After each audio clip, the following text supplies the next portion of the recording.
잠언에는 지혜를 대체할 수 있는, 같이 바꿔 쓸 수 있는 말이 많이 등장합니다. 오늘도 본문에 보면 나의 말, 나의 계명, 1절에 보면 그렇게 얘기하죠. 말, 계명. 그 다음에 2절에 보면 지혜와 명철. 그 다음에 3절에 보면 지식. 이 지식이라는 것은 통찰력을 말하는 것입니다. 그리고 명철, 명철은 분별력을 말하는 것입니다. 그리고 이제 9절에 보면 공의, 정의, 정직, 이게 다 지혜의 어떤 단면을 보여주는 말이죠. 그 다음에 11절에 보면 근신. 여기 이제 지혜의 여러 측면들을 보여주고 있는데, 이제 이걸 다 언급할 수 없기 때문에 설교할 때는 지혜로 통칭을 하려고 합니다. 자, 이 지혜를 얻게 되었을 때 지혜를 가진 자의 유익에 대해서 오늘 이제 크게 한 4가지로 이야기를 하는데, 첫 번째는 뭐냐면 하나님을 경외하게 되고 하나님을 알게 된다는 것입니다. 5절 말씀에 보면 여호와 경외하기를 깨달으며 하나님을 알게 되리니라고 이야기를 합니다. 지혜를 갖게 되면 그렇게 된다는 것이죠.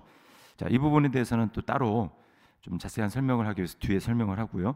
그 다음에 두 번째, 지혜를 갖게 됐을 때 유익이 뭔가? 모든 선한 길을 깨닫게 된다라고 합니다. 9절 말씀에 그런즉 내가 공의와 정의와 정직 곧 모든 선한 길을 깨달을 것이라. 지혜만 얻게 되면 선한 길 하나 정도가 아니라 모든 선한 길을 한꺼번에 깨닫게 된다. 모든 선한 길을 깨닫게 된다라고 얘기합니다. 그 다음에 영혼의 참된 즐거움을 얻게 됩니다. 10절 말씀에 곧 지혜가 내 마음에 들어가며 지식이 내 영혼을 즐겁게 할 것이요. 마음에 들어오는데 지혜가 내 외부에 따로 존재하는 것이 아니라 지혜가 내 마음속에 들어가서 마음이 즐겁게 된다라고 이야기를 합니다. 영혼이 즐겁게 되는 것이죠. 자, 그 다음에 그렇게 된 결과 악한 길에서 지키고 보호를 받게 됩니다. 11절과 12절에 근신이 너를 지키며 명철이 너를 보호하여 악한 자의 길과 패역을 말하는 자에게서 건져내리라 라고 이야기를 합니다. 자, 근데 오늘 이 중에서 가장 중요하고 핵심적인 게 5절 말씀에 하나님을 경외하게 되고 하나님을 알게 된다라고 하는 것입니다. 이게 바로 지혜를 얻었을 때의 가장 큰 유익이죠. 자, 여기 하나님을 경외하는 것과 이 하나님을 아는 것, 이것은 연결되어 있습니다. 그리고 이렇게 해서 지혜를 간절하게 소망하고 간절하게 사모하게 될 때 지혜를 얻게 된 사람이 하나님을 경외하는 것처럼, 반대로 또 하나님을 경외하는 사람은 지혜를 더 많이 얻을 수 있는 거예요. 그러니까 이 두 가지는 계속해서 상호작용을 일으키는 것입니다. 그러니까 지혜를 얻고 싶습니까? 그럼 하나님을 경외하십시오. 하나님을 경외합니까? 그 사람은 지혜를 더 많이 얻게 될 것입니다. 그래서 지혜를 더 많이 얻게 되면 반대로 또 하나님을 그만큼 더 경외하게 되는 것입니다. 그러니까 이게 계속해서 선순환을 일으키는 거예요. 언제 어떤 것이 더 먼저냐, 지혜가 먼저냐, 하나님을 경외하는 것이 먼저냐라고 하는 것을 알 수가 없습니다. 이 두 가지가 하나를 이렇게 선순환을 일으키는 거예요. 자, 그런데 여기 하나님을 경외하는 것과 하나님을 아는 것이 여기 같이 나오고 있습니다. 오늘날 하나님을 안다고 하면서 하나님을 경외하지 않는 사람들이 많이 있습니다. 그것은 하나님을 모르는 것입니다. 하나님을 안다고 하면 반드시 하나님을 경외해야만 합니다. 오늘날은 점점 하나님을 경외하지 않는 시대입니다. 경외라는 말은 두려워하면서 동시에 사랑하는 것입니다. 오늘날 저는 하나님을 사랑합니다 라고 하는 성도들은 많이 있는 것 같습니다, 입으로. 그러나 경외하지 않는 사람들이 참 많습니다. 하나님은 함부로 대할 수 있는 존재가 아닙니다. 사랑이라고 얘기했을 때 얼마나 사랑이라는 말이 많이 사용되고 있습니까? 그러다 보니까 그냥 사랑한다라는 말이 남발되고 하나님도 사랑하지만 굉장히 가볍게 여기는 이런 시대 가운데 우리가 살아가고 있어요. 그러나 여러분, 그 하나님을 사랑하지만 경외하지 않는다, 그것은 하나님을 경외하지 않는 것이고 결과적으로 하나님을 알 수 없다고 이야기를 하는 것입니다. 경외라는 것은 하나님을 여기는 것입니다. 하나님을 사람으로 대우하는 것이 아니고, 하나님을 피조물로 여기는 것이 아니고, 하나님을 나를 창조하신, 그래서 나에게 대해서 절대권을 행사할 수 있는 창조주 하나님으로 인정하는 것이 바로 하나님을 경외하는 것입니다. 그러면 여러분, 우리가 하나님을 경외하는 것을 어떻게 할까요? 저 사람은 정말 하나님을 경외하는구나. 어떻게 할까요? 그것은 하나님의 말씀에 대해서 어떤 태도를 취하는가라고 하는 것을 보면 알 수 있습니다. 하나님의 말씀에 대해서, 쉽게 얘기하면 성경 아닙니까? 성경에 대해서 어떤 태도를 가지고 있는가? 정말 무거운 마음으로 하나님의 말씀을 맞아들이는가? 아니면 성경이 이렇게 이야기를 해도 거기에 대해서 별로 개의치 않고 내가 하고 싶은 대로 하는가? 이것이 바로 하나님을 내가 경외하는지 경외하지 않는지 알 수 있는 중요한 기준이 되는 것입니다. 하나님의 말씀이 내 삶에 아무런 영향도 미치지 못하고 내 삶에 아무런 구속력도 갖지 못하고 그래서 내 삶에 변화가 일어나지 않는다. 그 이유는 말씀을 가볍게 여기기 때문입니다. 그리고 또 하나 연관되어 있지만 그것은 바로 권위에 대한 태도입니다. 권위에 대한 태도. 하나님을 경외하는 것에 대해서 토요일 본문인가요? 1장 8절 말씀에 보면 이런 말씀이 있어요. 내 아들아, 7절이죠. 7절에 보면 여호와를 경외하는 것이 지식의 근본이거늘 미련한 자는 지혜와 훈계를 멸시하느니라. 자, 근데 여호와를 경외하는 것에 대해서 이야기한 다음에 바로 다음인 그 8절에 보면 내 아들아, 내 아비의 훈계를 들으며 내 어미의 법을 떠나지 말라, 이렇게 이야기를 합니다. 우리는 생각하기를 하나님이 내게 직접 말씀하시면 나는 그 말씀을 순종할 수 있습니다. 나는 그 말씀에 따를 수 있습니다 라고 이야기를 합니다. 하나님이 내 귀에 직접 말씀해 주시면 그렇게 할 수 있습니다. 그러나 잠언은 말씀은 뭐라고 얘기합니까? 나가 정말 그러느냐? 그렇다면 눈에 보여준, 눈에 드러나는 권위인 부모에게 어떻게 하느냐라고 하는 것이죠. 아비의 훈계를 들으며 어미의 법을 떠나지 말라라고 말씀합니다. 이게 바로 하나님을 경외하는 것과 연결되어 있다는 것은 무엇입니까? 눈에 보이는 세워주신 그 권위에 순종하지 않는 사람은 절대 하나님을 순종할 수 없다는 것입니다. 하나님을 경외할 수 없다는 거예요. 우리는 이것을 분명히 알아야 됩니다. 여러분, 권위에 대해서 어떤 태도를 취하고 있습니까? 부모의 권위에 대해서 어떻게 대하고 있습니까? 또 교회에 세워주신 리더십에 대해서는 어떻게 대하고 있습니까? 그게 여러분의 딱 하나님을 경외하는 수준입니다. 이것은 아주 팩트예요. 그래서 여러분이 정말 하나님을 알고 싶습니까? 하나님을 경외하셔야 합니다. 하나님을 경외하지 않는 사람 절대로 하나님을 알 수 없습니다. 안다고 생각하는 건 착각입니다. 그래서 하나님을 경외하는 것, 그 사람이 정말 지혜 있는 사람이고 그 지혜를 얻은 사람은 하나님을 더 많이 경외하게 될 것입니다. 자, 그런데 이 지혜를 얻을 수 있는 대가는 아무에게나 지혜가 주어지지 않습니다. 2장 1절 말씀에 보면 이렇게 얘기하죠. 나의 말을 받으며 그랬습니다. 받으며.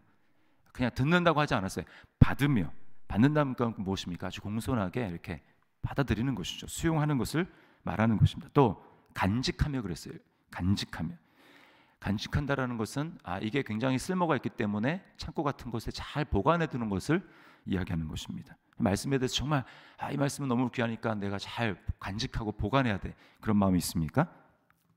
그 다음에 또 2절에 보니까 귀를 기울인다라고 합니다. 정말 이게 중요하기 때문에 만약에 옆에 테이블에서 누가 중요한 말을 하고 있어요. 아주 중요한 사람이 중요한 말을 하고 있습니다. 그럼 어떻게 합니까? 막 시끄러운 가운데 이렇게 손을 대고 옆으로 귀를 기울이면서 듣는 것입니다. 뭐라고 하는지. 그리고 마음을 두며 그랬습니다. 마음을 두며. 마음을 두며. 이것은 마음을 거기에 온통 신경을 쓰고 향하는 것을 말하는 거예요. 그 다음에 3절에 보니까 뭐라고 합니까? 불러 구하며 또 소리를 높이며. 정말 중요하고 정말 사모하기 때문에 소리를 내서 높여서 그것을 찾는 것을 말하는 것입니다. 4절이 클라이막스죠. 4절에 뭐라고 합니까? 은을 구하는 것 같이 그것을 구하며 감추어진 보배를 찾는 것 같이 그것을 찾으면. 이게 바로 정말 지혜를 얻기를 원하고 얻는 사람의 태도라는 것입니다. 대가를 지불해야 된다라는 거예요. 그냥 거저 어져지는 법이 없습니다. 하나님을 알기를 원하고 하나님의 음성 듣기를 원합니까? 하나님 말씀을 이렇게 사모하고 있습니까? 그런 사람에게 하나님 말씀하신다라는 거예요. 그러나 우리는 그런 사모함이 없으면서 하나님이 왜 나에게는 말씀하시지 않는가? 말씀하시지 않는 것이 아니고 우리가 관심이 없기 때문에 안 들리는 것입니다. 마음을 두지 않고 이런 태도로 하나님의 음성을 듣기 위해서 정말 사모함으로 나가지 않기 때문에 야기지 않는 거예요. 여러분 1장을 보세요. 1장 보면 뭐라고 얘기합니까? 지혜가 부른다고 얘기합니다. 지혜가 불러요. 이게 또 양측면이에요. 우리가 사모하지만 거기에 대해서 반응할 수 있는 그게 무엇이냐면 하나님이 먼저 우리를 부르신다라는 거예요. 하나님이. 그러니까 이게 1장 20절부터 이야기하는 것입니다.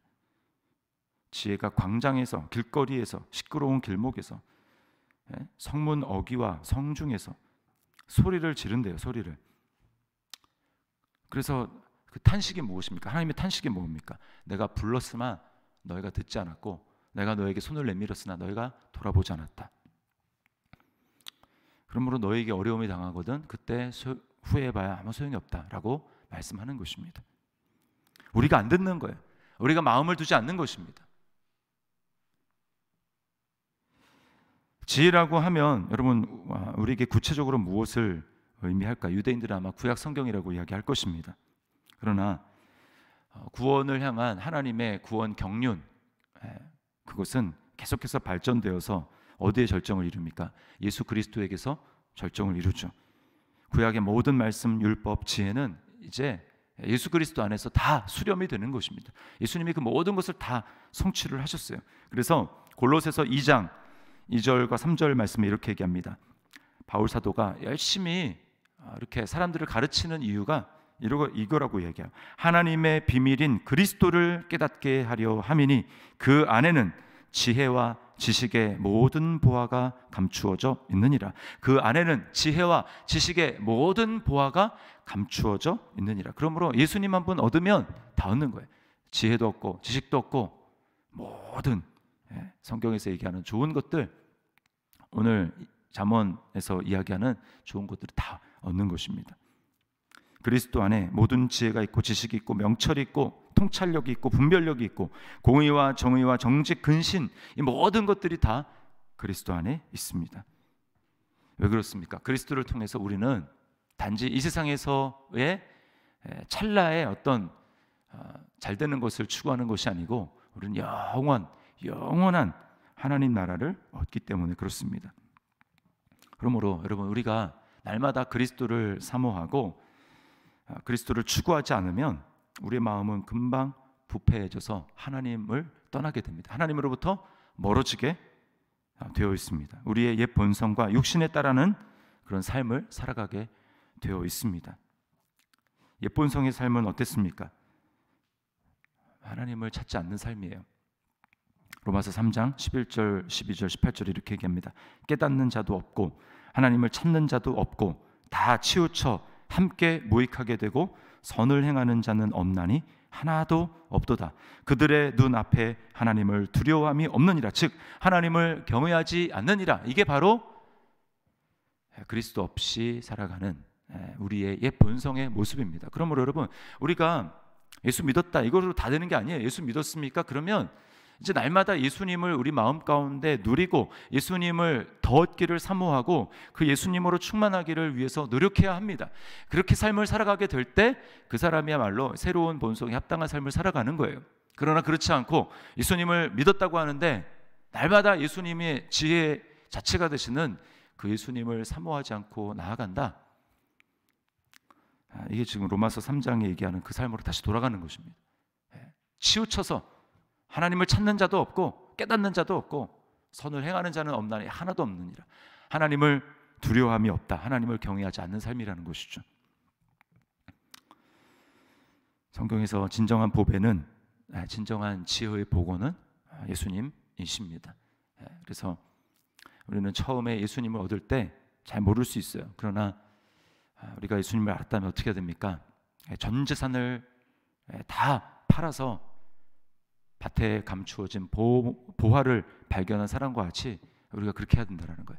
하나님 나라를 그렇게 사모하고 하나님 나라를 그렇게 추구해야 한다라는 것입니다. 그러면 그 사람에게 지혜가 임하는 거예요.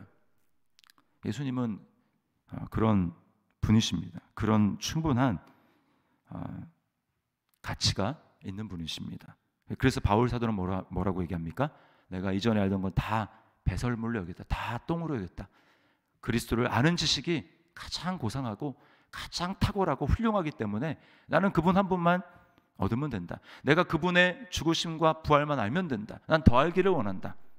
그래서 날마다 그리스도를 알기를 사모하고 전심전력해서 주님 앞에 달려갔습니다. 여러분, 이것이 바로 지혜를 얻는 자의 태도인 것입니다. 우리에게 그런 간절함이 있습니까? 정말 예수님이 그렇게 귀한 분입니까?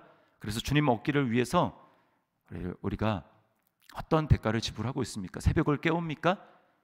시간을 들여서 주님 앞에 나아갑니까? 그것이 없다면 우리는 하나님을 경외하는 것도 아니고 지혜를 얻을 수도 없는 것입니다. 오늘 이 말씀을 기억하면서 정말 내가 하나님을 경외하기를 원하고 그래서 주님 앞에 대가를 지불하며 주님을 알기를 원합니다. 이런 사모하는 마음을 가지고 날마다 우리의 시간을 주님 앞에 드리며 주님과 함께 동행하는 그런 삶이 될 수 있기를, 그래서 하나님을 점점 더 깊이 아는, 경외하기 때문에 아는 그러한 지혜로운 인생, 저와 여러분 삶이 될 수 있기를 주님의 이름으로 축원합니다. 기도하겠습니다. 하나님 아버지, 감사합니다. 오늘 말씀을 통하여서 지혜를 얻는 삶의 유익은 무엇인지, 그리고 그 삶을 얻기 위한 우리가 대가는 어떤 대가를 지불해야 되는지 주님 오늘 말씀을 통하여서 깨닫습니다. 이 세상에 어떠한 보화라 할지라도 그것을 다 주고도 지혜는 바꿀 수가 없고 또 지혜의 근원이신 예수 그리스도 소유할 수 없음을 우리가 깨닫습니다.